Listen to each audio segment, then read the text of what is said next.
तो सुनो, आज मेरी जिंदगी गमों की एक अंधेरी रात है, तो कभी खुशियों का सवेरा भी था।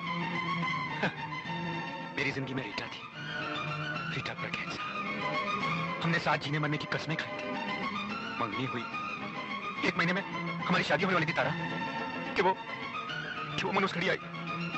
फिर फिर फिर क्या हुआ दीदा? क्रिकेट। क्रिकेट?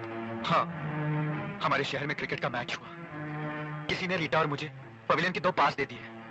गावस्कर की सेंचुरी, इमरान की बॉलिंग, मियांदाद और कपिल देव को देखते देखते 5 दिन निकल गए।